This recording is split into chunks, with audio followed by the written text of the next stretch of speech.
అందుకే ఒక మాట వినండి. చూడండి, ఇప్పుడు మామూలు నమాజ్ చదువు ఉంటాం కదా, ఆ నమాజ్లో అదనపు తక్బీర్లు ఉండవు.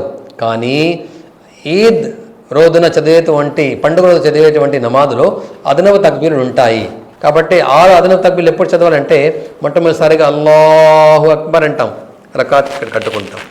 ఇమాం సాబ్ ఏం చేస్తారు, చదివిన తర్వాత సుబ్హానకల్లాహుమ్మ బిహమ్దిక తబారక అస్ముక వతాల జద్దుక వలా ఇలాహ గైరుక చదివిన తర్వాత 2 చదువు వదిలిపెట్టేసి అల్లాహు అక్బర్, అల్లాహు అక్బర్, అల్లాహు అక్బర్, అల్హమ్దులిల్లాహి రబ్బిల్ ఆలమీన్ అర్రహ్మానిర్ రహీం మాలికి యౌమిద్దీన్ ఇయ్యాక నఅబుదు వ ఇయ్యాక నస్తఈన్. ఇలాగా సూర ఫాతిహా చదివిన తర్వాత జంసూర చదువుతారు.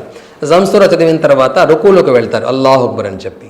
రుకూలోకి వెళ్ళిన తర్వాత మళ్ళీ నిలబడి దాని తర్వాత 2 సజ్దాలు చేస్తారు, అల్లాహు అక్బర్ అల్లాహు అక్బర్. దాని తర్వాత వెంటనే నిలబడతారు, అల్లాహు అక్బర్ అని చెప్పి వెంటనే నిలబడి 2 చదువులు కట్టుకొని ఇమాం సాబ్ చదువుతారు అల్హమ్దులిల్లాహి రబ్బిల్ ఆలమీన్. సూర ఫాతిహా చదివిన తర్వాత జంసూర చదువుతారు. జంసూర చదివిన తర్వాత 2 చదువులు వదిలిపెట్టేసి అల్లాహు అక్బర్, అల్లాహు అక్బర్, అల్లాహు అక్బర్. ఈ విధంగా మొదటి రకాతులో 3 అదనపు తక్బీరులు, రెండవ రకాతులో 3 అదనపు తక్బీర్లు అనమాట. ఈ విధంగా 6 అదనపు తక్బీరులు దీంట్లో చెప్పడం జరుగుతుందన్నమాట.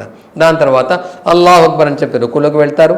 మళ్ళీ సమీ అల్లాహు లిమన్ మీద 2 సజ్దాలు పూర్తి చేస్తారు. దాని తర్వాత అస్సలాము అలైకుం వరహమతుల్లా, అస్సలాము అలైకుం వరహమతుల్లా. ఈ విధంగా నమాజ్ చదవడం జరుగుతుందన్నమాట. రంజాన్ పండుగలు కానివ్వండి, బక్రీద్ పండుగలు కానివ్వండి, ఇదే పద్ధతి ఉంటుంది దాని కాబట్టి.